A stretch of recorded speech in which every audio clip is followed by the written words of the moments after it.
Hello, hello, hello. I am the Linux Mensch. The other day, I did a video showing how to change the encryption password of your hard drive in the terminal. Now, the thought is, why encrypt? When you're doing an installation of Linux, why would you encrypt it? Because, normally you would have a password for root and a user password. And if there's a user password and a password for root, why do you need a password to encrypt the whole installation? And this is why. If you don't encrypt your installation, I can take a USB drive of Linux Mint, boot into your computer, your bare metal computer, boot into it, and I can have access to all your files. And to prove it, I'm going to do a demonstration of it, but I'm going to do a demonstration of it, of course, in virtual machines and not with bare metal because I wouldn't be able to record it. So let's get to it. So I'm going to open up Virt Manager, which is the virtual machine I use. And this demonstration, regardless of whether you're doing it in bare metal or virtual machine, it's the same thing. So I have, look at it, I have all these virtual machines in here. But this one here, this is an Arch Linux virtual machine that is not encrypted with all my usual and regular applications and configuration files. And you would know what that is if you've been following my channel.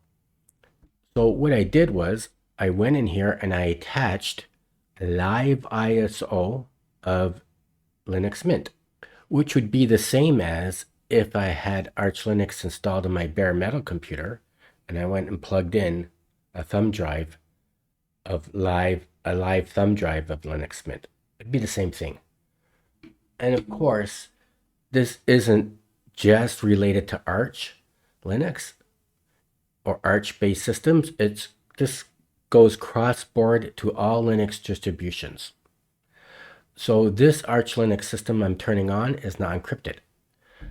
And I've attached a live ISO. So we're going to boot into the live ISO of Linux Mint that's quote unquote plugged into my Arch Linux system. Okay, so let's click it on. Let's start. Let's make it full screen. Let's hit enter.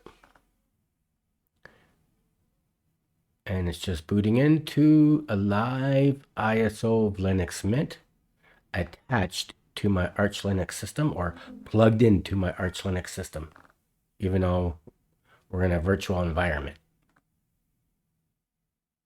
So it's just booting up. And there we are. So just the first thing I'm going to do is open up terminal. And I'm going to type in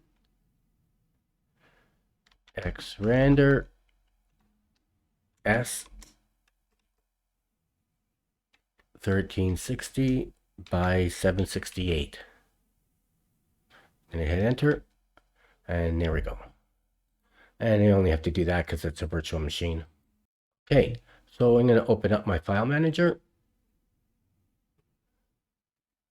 And of course, this is the live version of Linux Mint Ubuntu.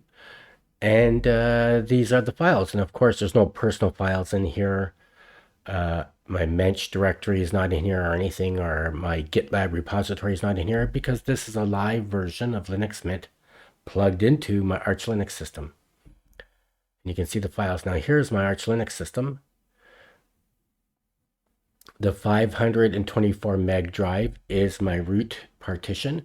On that particular Arch Linux system, I made a larger root partition because I installed more than one kernel, but that's besides the fact.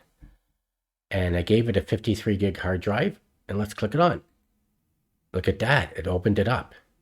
Let's click on home. Let's click on Mensch.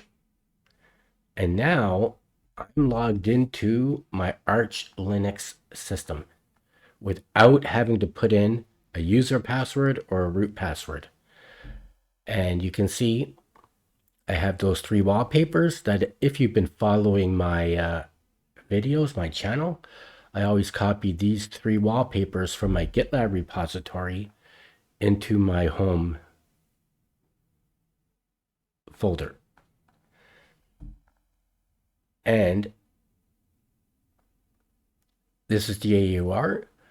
And because in that particular Linux distribution, because in that particular Arch Linux installation on video, when I made that video, I showed you how to install Brave browser in the terminal from the AUR. And I also showed how to install Remina from the AUR in the terminal. So that's why that is there. And let's go back. And this is my Mensch folder, which I downloaded from my GitLab repository into that Arch Linux system, which I do in most videos. So let's click that on, right? And so you can see I have Linux Mint Ubuntu, Arch folder, a Debian folder, and a FreeBSD folder. If I click on my Arch folder, that's my Arch folder with a Qtile. So this is the folder from my GitLab repository that's sitting in my Arch Linux system. Okay, and there's my configuration files. I can see the files. I can read them. Let's open up one. Which one do I want to open up? Let's open up my auto app. Here it is here. And let's just say I'm going to open it up I don't want to open up with LibreOffice. Let's open up with text editor. LibreOffice is too heavy. And there it is. There's my auto app file. And if you're thinking it looks different, if you haven't watched my videos for the past few weeks, my auto app file has been revised. A contributor did me a favor and revised my auto app by taking it from paragraph form and putting it into column form in alphabetical order. Now, there were no apps were added or deleted. It was just she changed the format for me. So she did that favor for me. So, and I'm just mentioning that because I'm off topic, but I'm mentioning that because you might be thinking, well, that doesn't look like Mensch's auto app file because it's in paragraph. Anyways, so I have access to it. I could see it, I can read it, I could copy it, I could save it onto a thumb drive and so forth. So as you can see, let's close this. And it's interesting, it didn't even ask me for, it lets me in without even asking me for a user password. And you want to know something funny? I've used a Linux Mint thumb drive of a live ISO to hack into Windows 10. Yes, sir. I've hacked into Windows 10 with a Linux Mint thumb drive. Anyways, I'm off topic, a little bit off topic. So what I'm going to do is I'm going to close out of here. I'm going to power down. Let's shut down. So what's interesting is that it doesn't even ask for the user password. I don't know why the distributions can't fix that. So let's close this down. Now I have another one, this Arch December. This Arch December Linux distribution is encrypted. So let's open it up and see if we can do it. And I've already attached the live Linux Mint ISO to it. So let's open it up and see if we can hack into it. Hit enter. Let's just make this full screen. Let's start it. Let's go up. Let's hit enter. We're hacking into an encrypted Arch Linux installation. So let's just open up Linux Mint. It's the same ISO that we used in the other one. The exact same ISO. It's Linux Mint. It's the most current Linux Mint Ubuntu. Not the one that's coming out this December. This is the one that came out 6 months ago. And they are working on a new one that's going to be released. And I'm off topic again, but Linux Mint Ubuntu is working on a new ISO that's going to be released in a few days. But I'm making this video before it was released. Well, the beta version is out, but the new release hasn't been released yet, just the beta version. And so I'm making this video before that. So this is the ISO, I believe it's from June. Anyways, let's just change the resolution. xrandr -s 1360 by 768. Okay, let's close that. Now let's go into the file manager.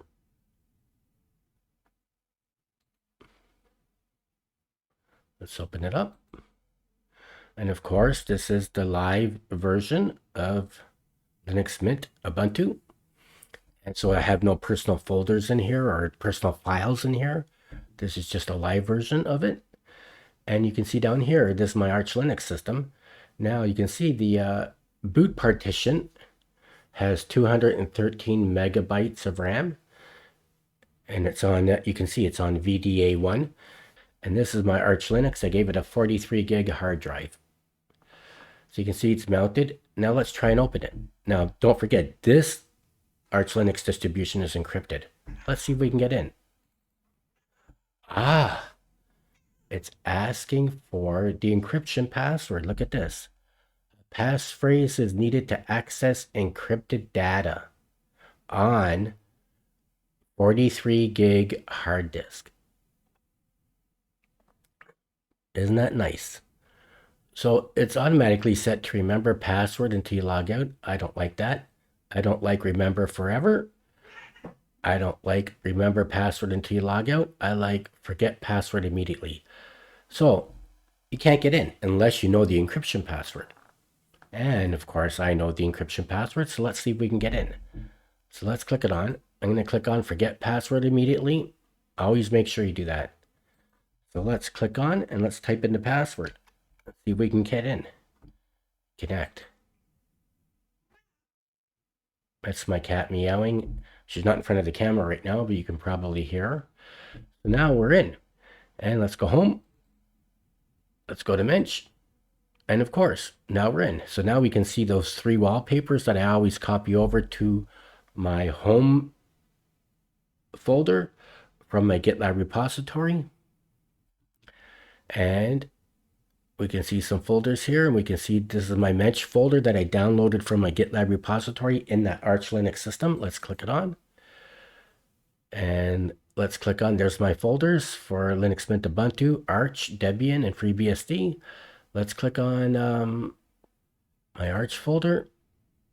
Let's open up my Auto app. Let's right click it, open up with text editor. And there we are.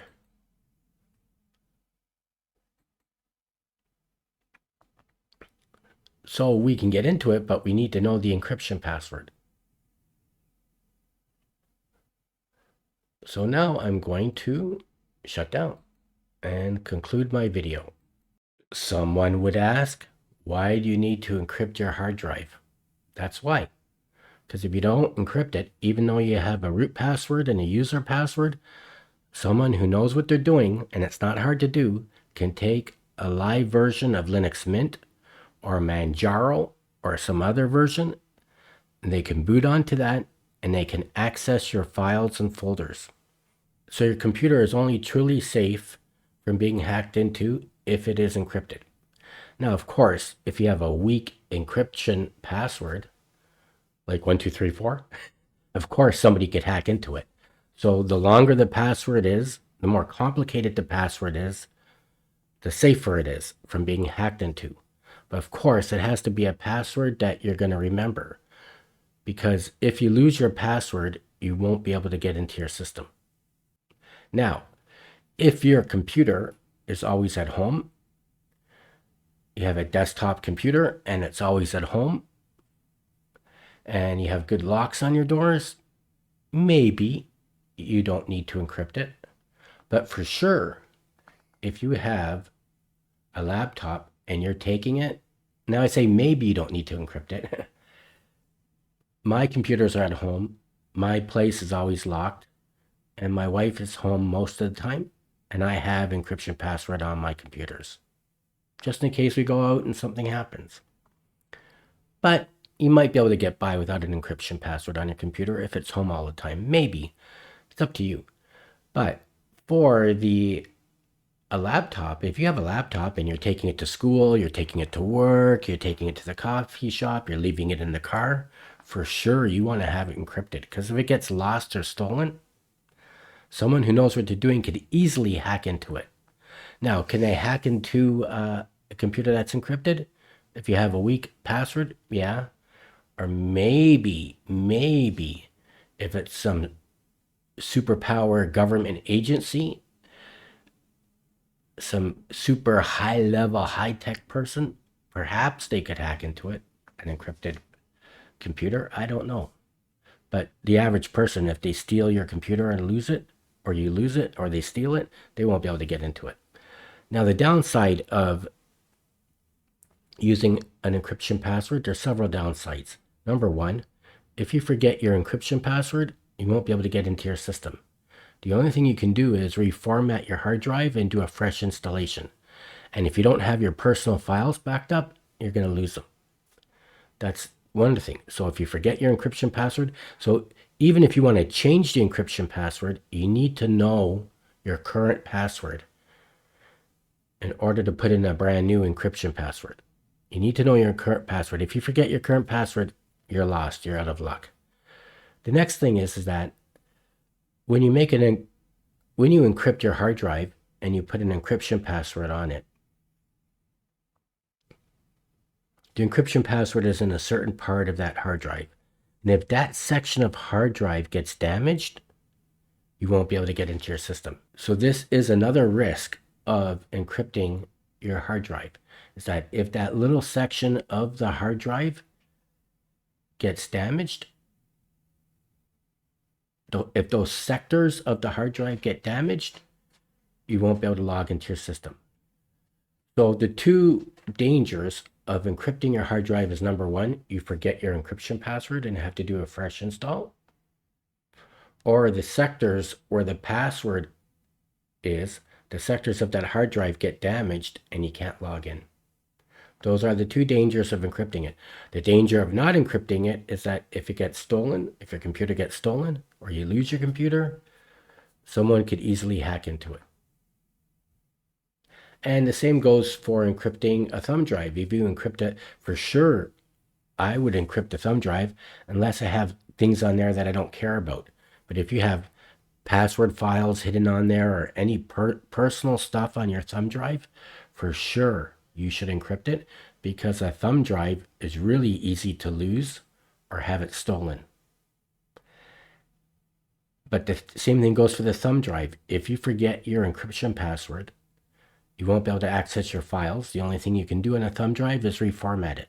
And also on the thumb drive, if the sectors where the encryption password is gets damaged, you won't be able to access your files. So like I said, the two dangers are forgetting your password or those sectors getting damaged. The danger of not encrypting it is if you lose it or it gets stolen, some can access it. Now, in my last video about encryption, I showed how to change your encryption password for your hard drive in the terminal and how to test it in the terminal before you reboot. And a viewer asked, what's the advantage of testing the password in a terminal before rebooting? And that was a good question. And the only thing I could think of is that if you test a password, well, if something goes wrong with the password and you reboot, you won't be able to get into your system. You'll just have to do a fresh install. And you'll lose anything that you didn't have backed up. If you don't reboot and you test a password, like I showed you how to do in that video, you test a password and it fails the test, then what? What's the advantage? What do you do? Well, that could be kind of scary. What you could do is test it a second time. If it fails, test your old password and see if your old password is still working. If your old password is still working, then you're good to go. If your old password fails, what I would do is I would try testing the new password, but typing it with and without caps. Maybe my cap locks were on when I made the password. I would test the new password with and without caps. I would also test the new password by typing it differently or incorrectly, right? Let's say your new password was good, right? And you typed the word good. When you made the password, you typed it GOOS instead of GOOD. Now, hopefully you would have a better password than good. But let's say you wanted good to be your new encryption password and you typed it in GOOS instead of GOOD. So if my password failed, I would try the old password. If that failed, I would test my new password by spelling it differently or spelling it incorrectly and by using my caps to see if the test comes out positive. And if the test came out negative and I can't figure it out, so that would so the reason I'm not booting, you're already in the system, your drive is opened or unlocked. Hopefully you can fix it. If you can't fix it, then you're going to have to do a fresh install. But at least you're in the system. The advantage of testing it is that you're in the system. The drive is unlocked. Hopefully you can figure out what went wrong. Hopefully the old password still works, or you can figure out what went wrong. Maybe you mistyped the new password, or maybe your caps were on. Hopefully you can figure out what went wrong, and hopefully you can fix it, and hopefully you don't have to do a fresh install. But if you reboot, if you mistyped your password and you reboot, you won't be able to get into your system unless you can guess how you mistyped the password. Anyways, I hope that helps. I hope that explains it. This is kind of a long conclusion, longer than usual. And I'll just say one more thing before I go, and that's this. When I'm making passwords, so I'm a full finger typist. I can type with all fingers really fast without looking. When I'm making my passwords, I use 2 fingers and I look at the keyboard. I go like this. I make sure I'm typing in the password right, that I'm spelling it the way I want it to be spelled, and I make sure my caps, I check to make sure whether my cap locks are on or off, depending on whether I want to use caps. So and also too, even when you're making an encryption password, it's asking you to verify it. So there shouldn't be any reason why you mistype your password, but it can happen. So I never make passwords with full fingers. I watch what I'm doing with 2 fingers and I check to make sure whether my caps are on or off. And that's it. I hope you enjoyed this video. If you did, please like it and don't forget to subscribe to my channel. Thank you for watching. Until next time, I am the Linux Mensch.